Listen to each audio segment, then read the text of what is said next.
Welcome. Thank you for joining us.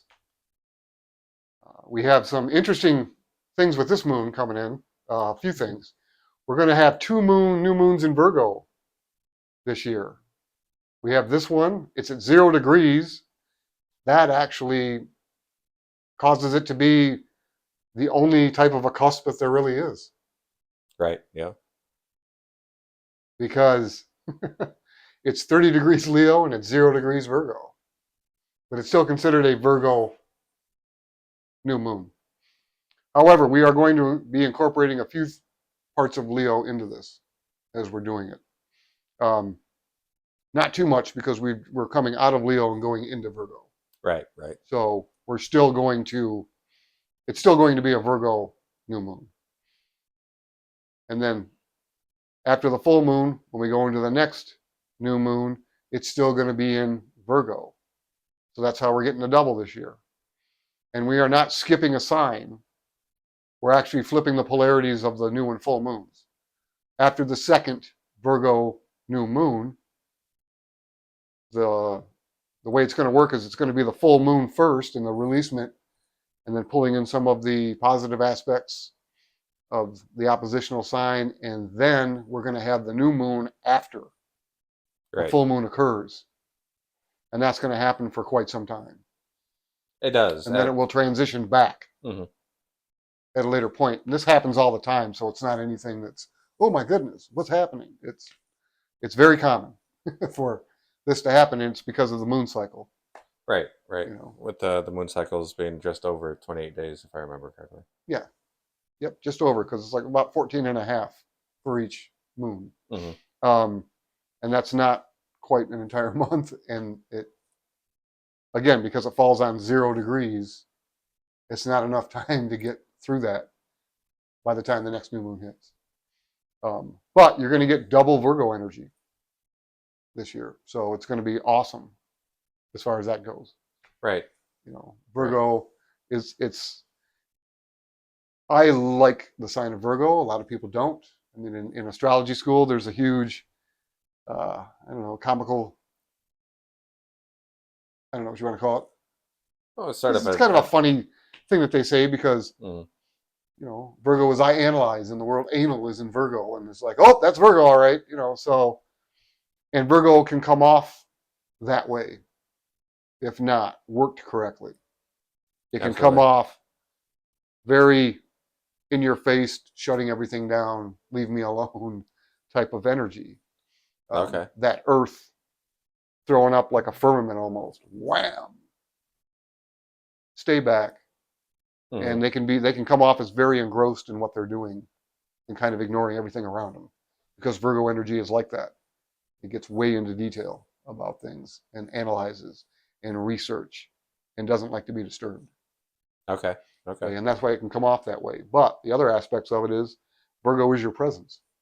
When you walk into a room, or anybody walks into a room, people are like, wow, the presence on that person is unbelievable. You can feel it as soon as they walk through the door. That is Virgo energy.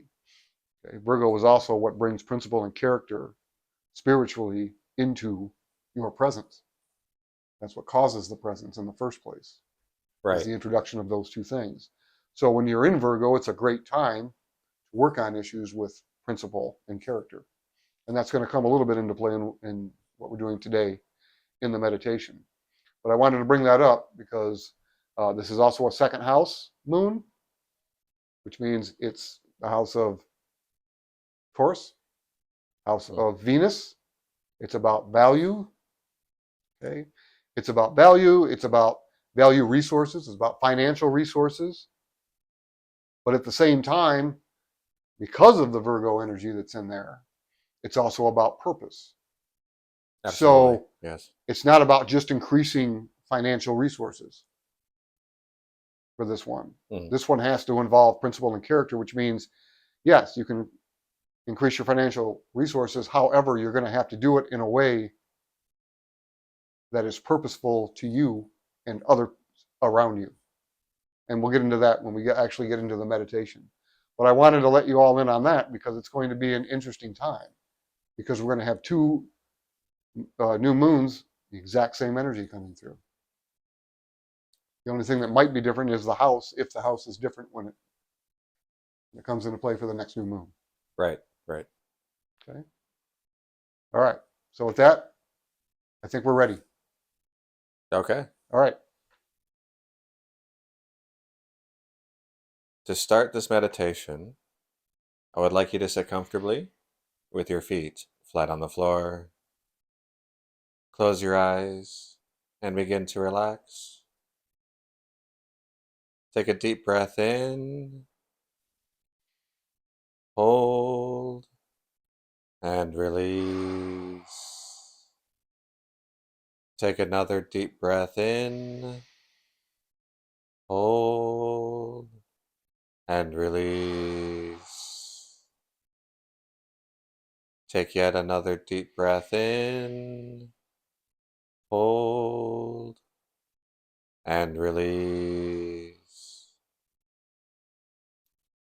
Begin a normal breathing rhythm now, and visualize a mist rising upward from your feet and swirling clockwise to surround your entire body.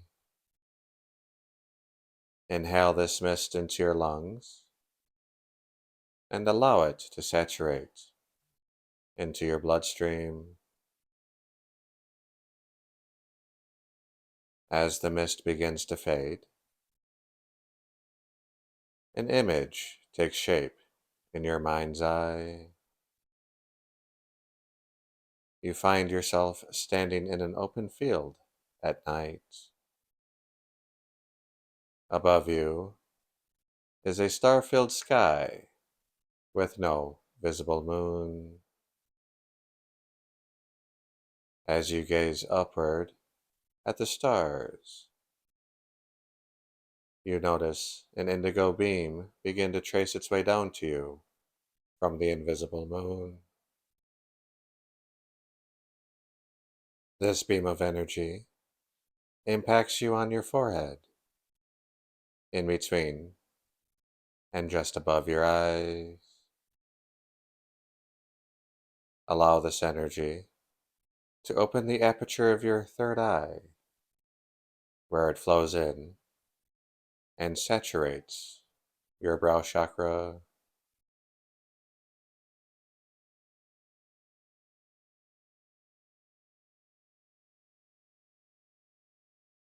I want you to visualize that indigo beam. I want you to feel it penetrate your third eye. Feel it move into your brow chakra. Then I want you to feel all of the attributes that we are about to empower within us. Okay? Those attributes are persistent, self-disciplined, patient, efficient, enduring, grounding, analytical, adaptable, resourceful, flexible, meticulous, unassuming, calm, considerate, as well as sincere, enthusiastic, and generous. This energy demonstrates purpose through what you value. Feel these attributes moving through your third eye into your brow chakra and permeating your entire being.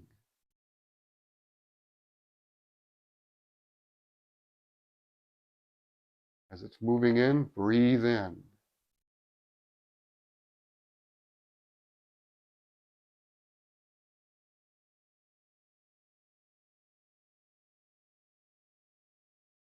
Allow yourself to become full.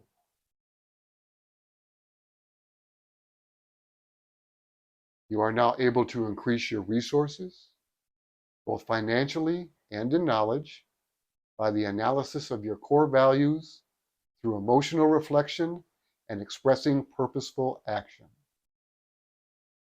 This creates an inspirational strength of character and principle, resulting in generosity and consideration as well as financial success.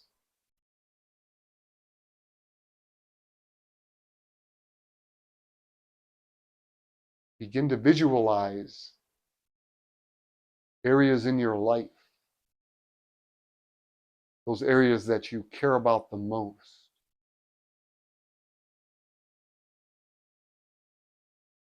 Sharing those values, sharing that caring with others around you, and how that can increase your wealth, but wealth of emotion, wealth of intellect, as well as financial wealth. Begin to see how you're going to utilize all of this energy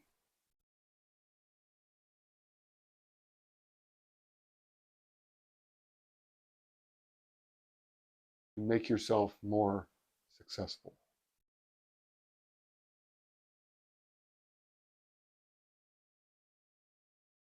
As this energy sinks in,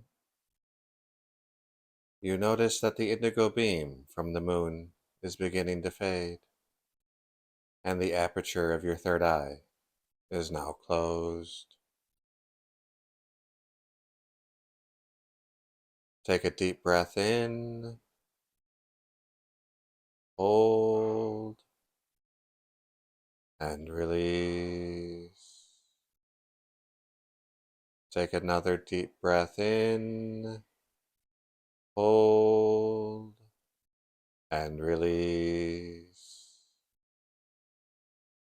Take one final deep breath in, hold, and release. Begin a normal breathing rhythm, and as the scene around you fades, feel your senses coming back online. Become aware of the room around you where you began this meditation. Start to wiggle your fingers and your toes. And when you are ready, you may open your eyes. Welcome back. It is extremely important for you to direct the energy that you're pulling in for a particular purpose you have in mind for it. Otherwise, you're just pulling it in and it's just sitting there as potential. You need to express that potential. So you need to actively think about how you're going to use it, how you want to use it, where you can use it.